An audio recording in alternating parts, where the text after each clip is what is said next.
Thank you all for being here. I'm Sheriff Lopez with the Osceola County Sheriff's Office. Today we're here because we just arrested Rachel Edwards for having a sexual relationship with a minor who was serving a sentence for a juvenile crime at a juvenile facility. It doesn't cease to amaze me the kind of shocking things that have been happening lately in our society, and especially when something like this happens at a detention facility. Our public trust is just damaged even more. I'll tell you, if you work in any type of environment like this, you need to just resign or quit if you're going to be doing stupid things like this. It doesn't only scar this child for life, but it also scars law enforcement. It doesn't matter in what capacity you're in. We need to start changing the way we conduct ourselves in society. Especially here in Florida, in Osceola County, you will be arrested and you will go to jail. She was very unhappy about being on camera. She was crying and concerned, but she should have thought about that before she went ahead and committed these acts with the victim. And she was a security guard at the facility and primarily working on the night shift. The facility's name is the Kissimmee Youth Academy. It's part of the Department of Juvenile Justice. Ms. Edwards, in her capacity as a night guard, initiated a sexual relationship with the minor, a detainee. Again, he was a minor. The juvenile called his mother and told her somewhat of what was going on. She contacted the facility and we started an investigation. Unfortunately, at first, the juvenile and the suspect both denied anything was happening. They were very uncooperative. And this is typical, a victim's incarcerated, that they feel alone. There's someone there that either is giving them the intention that they might be missing for whatever reasons. And sometimes these things go in this direction, but it's sad. But I'm glad that it finally came out and he came forward, and this suspect no longer has control over this victim. The suspect is about 33 years of age. The juvenile is only 17.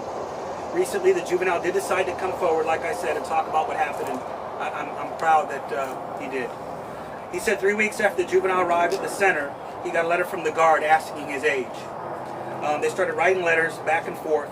And at one point, the juvenile was moved from one cell to another. The cell he was moved to did not have a camera, and that's where all the sexual misconduct, to our knowledge at this point, took place.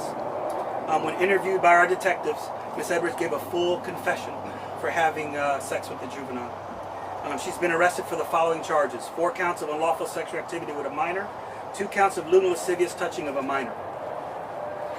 I'm going to say this in Spanish briefly. Where's our Spanish media? Here? Okay. And then we'll take some questions. Acabamos de arrestar a Rachel Edwards por tener una relación inapropiada con un menor de edad. El menor estaba encerrado en una cárcel juvenil y ella le hizo una amistad y empezó a tener unas relaciones sexuales con el niño. Él lo que tiene son 17 años, ella tiene 33. Ella trabajaba de guardia de seguridad de noche y empezaron a escribirse cartas y a comunicarse, y eventualmente se desarrolló una relación sexual. Por fin el muchacho vino, habló con sus padres nos llamaron a nosotros y iniciamos la investigación, y hoy la entrevistamos a ella y ella dio una confesión que sí había desarrollado una relación sexual con el menor, y el menor también habló que él estaba teniendo una relación sexual con ella. Todo pasó en una celda donde no había cámara. Alguien lo movió a esa celda, no se sabe todavía quién y por qué, y ahí es cuando tenía la relación inapropiada. Ella está arrestada y le van a dar 4 cargos de tener una relación sexual ilegal con un menor y 2 de acto abusivo con un menor. Por ahora, esos son los cargos que hay. I'll take some questions. What background does she have prior to working as a security guard at this facility? What do you mean by background? Does she have any A criminal? in what she was doing prior to joining this facility? Well, I don't have that information. As for a criminal background, she didn't have a criminal background. However, I think that her job was a contract type work through the Department of Juvenile Justice as a security company that do their third-party security. And do you know, could you say why the juvenile was in the academy? No, we're not going to release the information why he was incarcerated. He's a juvenile. We've got to protect that. However, he is a juvenile, and this shouldn't have happened. Sheriff, so you were saying that he was in a cell with no camera? Well, he was initially they have cameraed areas, to my understanding. He was moved to a cell with no camera where the sexual improper misconduct took place. Why he was moved there, that's all being looked into by the Department of Juvenile Justice. That's all relevant to this case. However, what we're focusing on, the actual sexual misconduct, the actual actions that took place between the adult and the juvenile. Now, if there are any changes that need to be made, as the juvenile justice does their investigation, hopefully they'll look at that and say this is a major, huge problem that needs to be looked into. Sheriff, was that his cell? The cell he was moved into, I don't know if it was a temporary cell, Hill cell. I just know that he was moved there, and that's where all the improper conduct took place. And you said this, but how wrong is this? She was having sex with. I mean, she was. I'm with you. Like I said when I first started this, society has just taken a very odd direction in these past 15, 20 years. Social media brings a lot to light, and when these kind of things happen, especially, the way society and the communities see law enforcement all across America, we're already, like they say, bludgeoned enough with things that happen.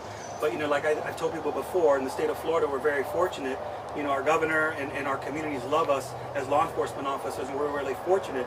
So when people come here and do that, we make sure that we wean them out quick and arrest them and give them all the charges we can so it doesn't happen again, and they never work in this type of capacity.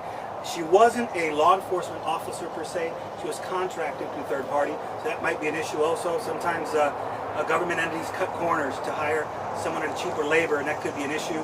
I don't have all those details, but like I said, right now we're just focusing on her improper sexual relationship with this minor, and she's been arrested, and that's where we're at today. Sheriff, could she have played a role in this juvenile being moved to a different cell?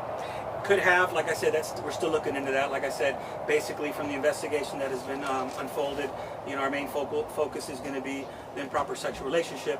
Anything from there, it would be internal investigations. Juvenile justice will look into these things on why people are moved, who made these moves. Did she have the authority to make? There's a lot of unanswered questions, but what we do have is a full confession, and someone's in jail today for doing these things with a juvenile. And how long was this going on?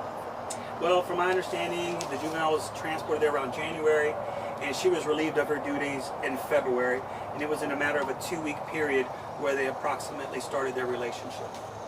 How many of your deputies are being investigated over the Target shooting reports? That's in the state of Florida. You can ask Ms. Worrell for that. We're still waiting for that too. Subpoenas have been issued, though. Oh, that was what, a year ago? How long has that case been taken? That, Over a year. Yeah, it's been over a year. We issued subpoenas and everything. Are you aware of any of your deputies manipulating documents? No. In terms of the lawsuit against yourself, because of apparent improper documents being filed in that case, what do you have to say? I'm not even aware of that, ma'am. If they have an open investigation, then they need to continue to investigate. That's all right. They need to continue to investigate. That's something new to me. All I know is that we've turned all out to the state, and whatever they're doing on their end, I hope they wrap it up soon, because we need to return these guys back to Florida. Do you guys have any other questions related to this case? I now? do. Okay, thank you. So, Sheriff, just to get this straight, this is a guard in charge of this inmate. Yes. In charge of watching him. Yes. Instead, she's doing what? An improper sexual relationship with this juvenile. In a cell. Yes, in a cell with no And cameras. just to be clear, they were having sexual intercourse? There was some counts of sexual intercourse, and there was some counts of oral and inappropriate touching. It was a full-blown relationship between the two. What did he say? He's a juvenile, he's protected, so we really can't give too much comment. He did open up to his parents, though. They're the ones that brought it to our attention. But she pretty much confessed, didn't give any details on the why, so there's still a lot of unanswered questions. But like I said, whenever these kind of things happen, they need to be brought to light, and we bring these people to justice. And this facility does what? I was reading Sorry? about this facility. It's a juvenile facility by the Juvenile Justice, and they house the juveniles there. It's right here off of Simpson Road. Do you have any Spanish questions? Yes, please. Sí. Según las investigaciones, ¿cree usted que este sea un caso aislado o hay otras víctimas? Y en caso de que estén esas víctimas, ¿qué proceso deben seguir? Por ahora es un caso aislado. Y estamos también investigando eso, a ver si hay otras víctimas, pero por ahora no ha surgido nada de eso. En caso de que haya otras víctimas, ¿qué deben hacer ellos? Que llamar al Osceola County Sheriff's Office, reportarlo para nosotros continuar esta investigación y darle los cargos apropiados. Thank you. Thank you. Sheriff, would you call them inmates, I don't wanna, what do you call them? What do you call this inmate?